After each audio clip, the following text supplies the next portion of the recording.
Mike, check. You're right with the DJ Cisco Radio Network. The one, the only DJ Cisco with another great exclusive. We have John Hall on the line. John Hall is from Detroit. John Hall in 2010 gave LaToya Lynn Mapp $100,000 to book Young Jeezy for a show, and then she just disappeared. Mr. Hall, what's good? Hey, how you doing, Cisco? Hey, man, listen, thank you for contacting us to get this story out here. So let's start from the beginning. Back in 2010, you gave a young lady named LaToya Lynn Mapp $100,000 to book Young Jeezy? Yes, I did. It wasn't at one time. It was actually from the end of 2009 to maybe June 2010, over those months. Okay. That's what we accumulated it to. Okay. So you gave her this money, over a period of time. Was that his going price at the time? That's a lot of money. Yeah, he wasn't going for a flat 100, but that was, including his price, the venue, okay, security, just the whole 9 yards. Got you. So you were in contact with her, and you're giving her this dough here and there. When did you lose contact with her?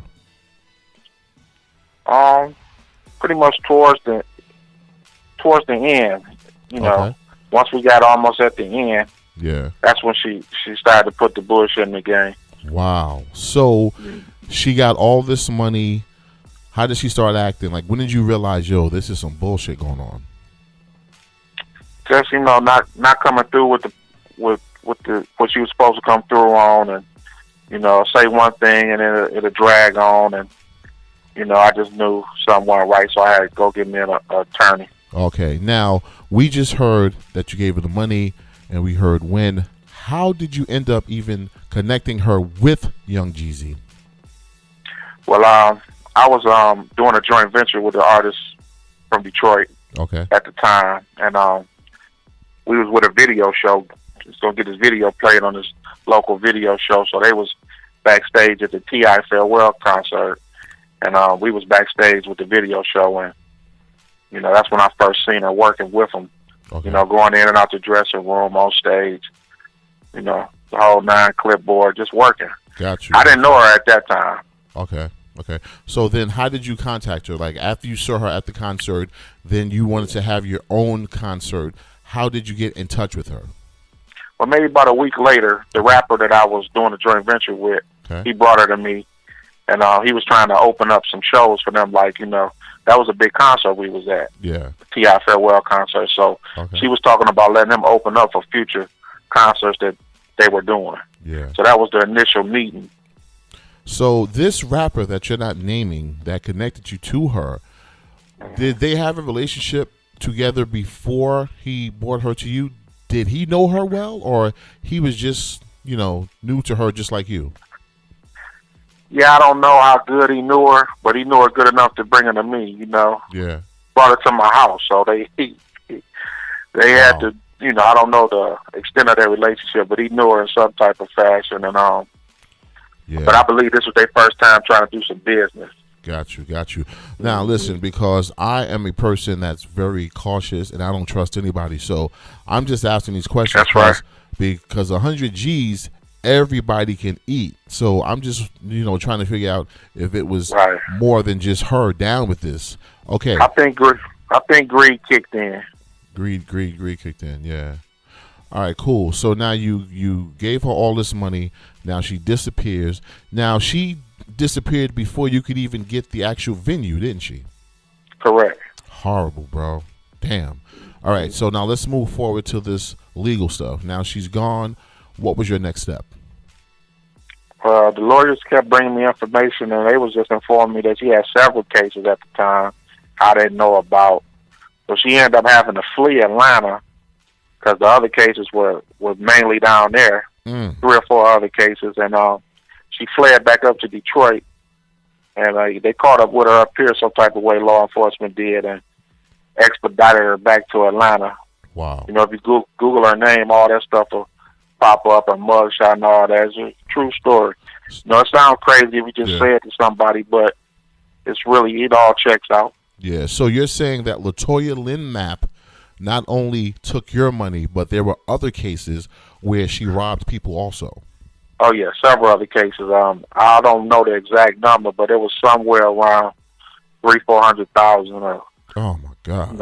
It was up there to where by the time I'm getting this information from my lawyer, they was already looking for those other cases. I was just caught up in the middle. Okay, so now you got your lawyer. Who did you hire? I hired Gregory J. Reed from Detroit. Okay. He was actually Rosa Parks' lawyer. Oh, wow. Gregory J. Reed?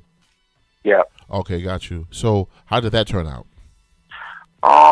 It worked out pretty good. After about a year, he got me a judgment for $90,000. He won me a judgment for $90,000. Great. So we secured it in Michigan and Atlanta. Okay. I mean Georgia. Yeah.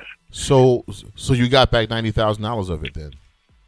Yeah, I got the judgment, but I never collected on the judgment. But you win a judgment, then you got to collect on it. So okay, if they hit bank accounts and excuse me, whatever they hit, and if there's nothing there, then there's nothing there. So she had covered her tracks pretty good. So you're telling me that you won a judgment for $90,000, but you never received any money? No, I haven't received nothing back. Why not? Like, what are they saying? Like, what is that about? Well, when they finally caught her and took her back to Atlanta, she only stayed in jail maybe a month or two. And when she got out, my lawyer here in Detroit, Gregory Reed, had plugged me with a lawyer down there, Alan S. Clark. Okay. He's another high-profile lawyer, represent people like Cat Williams, T.D. Jakes. So I felt pretty comfortable that I was going to recoup my money some type of way. Yeah. But I never did. And once she got out, after that little brief 2 months in jail, 2 months, they said they couldn't find her. So she's like a ghost. So now she's actually on the run. On the run. Wow. So now, okay, so she's on the run. So we can't really blame your lawyers now because they can't find her. No, I can't really blame them, but at the same time, I wasn't going to keep spending money chasing my money, and that's what I was doing. Exactly. So at some point, I had to cut that off, because, every time you talk to them, it's money. You have a phone call with them, it's costing. It gets ridiculous. Yeah. So are there any updates? Like, are your lawyers calling you and saying, okay, well, we got this, we got that, or? No, they ain't saying nothing. And eventually, after so long, I'm a businessman too. I know how to talk to people, but after so long, I just felt like they was dropping the ball and wasn't trying to do all they could do. And them relationships kind of fizzled out because I had just realized that they weren't going to do nothing for me, And, we would have words. I just say whatever I want to say. I ain't going to lie. I was fed up and we had unpleasant conversations. So, how they go. That just shut down. So did anyone ever speak to young Jeezy? Nope, I haven't spoken to him. That's what I would like to do, My issue is not with him. It's with the person that took my money. And, I would just like to have a sit-down with him one day, but, I can't pick up the phone and call him. Exactly. That was my first big show, so I wasn't established in the game to where I could just pick up the phone and call him. But, that's my goal, is to have a sit-down with him. And just see what happens after that. All right, so he took nothing from me. Yeah, he like one of my favorite artists. Yeah, and the reason I put my money up on him to book him is because every time he comes to Detroit, he sell out. Oh, of course, I love his shows. So I wasn't gonna gamble on nobody else. Yeah, let me go with something that's solid. So, was it ever a time where they tried to recoup your money, like in a different way? Nope, never. Just going after the woman that took it, just going after her. So I thought there was something about a show once. Excuse me, a show? Yeah, like they were going to give you 20% or something like that. Oh, yeah, that's right. The lawyer in Atlanta had tried to negotiate them giving me a show about a year ago, but it never got finalized. Okay. And, they was talking about giving me a show, 80-20. The percentages wasn't what I wanted them to be, but we could have tweaked that, but it just never got finalized. They was going to do a back-end deal with me, so... Okay. For them to even want to do a back-end deal, that's saying a lot to me right there. Okay. Now, and I appreciated that, but it just never finalized. Now let's be specific. Who are they that wanted to do a back end deal? So did Young Jeezy actually know about it? Are you talking about him? I didn't have a conversation with him, but it was his booking agent last year. I can't recall his name right now because I really just, it got so exhausting, man. After years me spending money and nothing happened, I just really put a lot of that, just shut it down. I had to let it go. I don't remember his name, but it was whoever was booking the shows last year, and we were in conversation. Gotcha. Like back and forth, emails, all of that. Yeah. So now you are sure that this person was an official Jeezy booking agent, right? Because I'm saying, like, it could have been somebody else. Oh, yeah. My lawyer in Atlanta knew one of his lawyers, and that's how that transpired. Got you. So it was official. Yeah. So since the lawyers knew one of his lawyers, did you ever find out if this LaToya Lynn Mapp is his family, is a friend? Did you ever find out who she actually is in the Jeezy camp? No, I'll be lying if I say I did. I don't know their relationship.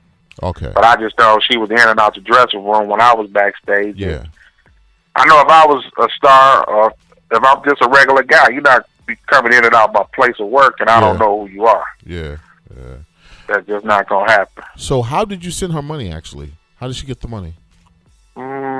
Face-to-face a couple of times, but mostly wires. That's another reason why I didn't think she'd do nothing stupid. I mean, this paperwork going to track you down. So that's it was mostly wires, and that's how I won my judgment. Yeah. Yo, man, when it comes to money, especially that much, people don't care. Greed takes over, like you said. Right. It does. I learned a hard lesson. Oh, man. Yo, this is a hard lesson, brother. 100 G's is nothing to play with. So, listen. Nothing to play with. We have John Hall on the line. He was robbed by LaToya Lynn Mapp, a so-called booking agent for Young Jeezy, for a show back in 2010 of $100,000. Now, this is your time, Mr. Hall, to speak directly to Miss LaToya Lynn Mapp. What would you say? I really don't got nothing to say to her because, I mean, she a crook. Yeah. And I advise anybody that run into her in the entertainment world that's trying to promote shows or do whatever, not to blink. I mean, she's just a crook. Got you. Now, I could get on here and say a lot of explicit stuff, but it ain't going to get me where I be. She's just a crook. I hope I never see her between me and you because, I'm 45 right now, but I come from the street, Yeah. I'm not in the streets now, but I come from that, and me running into her, that wouldn't be a good look. So I feel you. I hope I never see her. I feel you. Now, on the same token, if you can reach out to the one Young Jeezy and just have a sit down with him, what would you say to him? I'll just say to him, explain to him what happened. He could Google it as well and read my story, but I would just tell him what happened and hopefully try to rectify the situation. I don't have no ill feelings towards him. Yeah. He's one of my favorite artists. I bet the house on him. I took everything I had at the time. That was everything I had and some. Yeah. With a little help from a couple people I know that believed in me. I know I was going to make it back. So, gotcha. Everybody could have ate. Just greed kicked in with LaToya Mapp, and it crushed everything. But I don't have no type of feelings towards him, Yeah. I just, I'm not established in the game to where I could get him on the phone, but that's the goal, is to have a sit down with him and just try to rectify the situation because he didn't take nothing from me. She did. Yeah. And I hope that's how it is. I hope everyone wasn't in cahoots with each other, because this is crazy. But listen, I'm glad. I don't think he that petty. I don't know, but I would guess that he making millions, man. That's not no chump change, but he making millions. Why would he do that? I mean, I don't believe that. I believe it was all. I believe it was her. I feel you, babe. Listen, man, I'm glad that the DJ Cisco Radio Network could be a platform for you to get this out there. I appreciate you so much. Yeah, man. I hope that this interview and telling your story, somebody out there knows LaToya Lynn Mapp and can call the DJ Cisco Radio Show at 347-352-8625 so we can get to the bottom of this. Or if anybody out there can get in touch with Young Jeezy, his publicist or whomever, dial the DJ Cisco Radio Network at 347-352-8625. 8625. That's 347-352-8625, and we'll put you through to Mr. John Hall so you can get this taken care of. Because I know rappers or just entertainers of his caliber, they don't want to have a, like a little tainted story following them like this, because then people will be scared to book them for shows. And he probably has nothing to do with it, and I don't want this young lady, LaToya Lynn Mapp, to destroy something that he has built. So thank you once again for sharing your story, and that's it, brother. Is there something that you want to say? Yeah, I appreciate you for having me on and airing this out, and no problem, buddy. Hopefully we can get it rectified. I appreciate you a lot. No problem, brother. God bless and good luck. Thank you.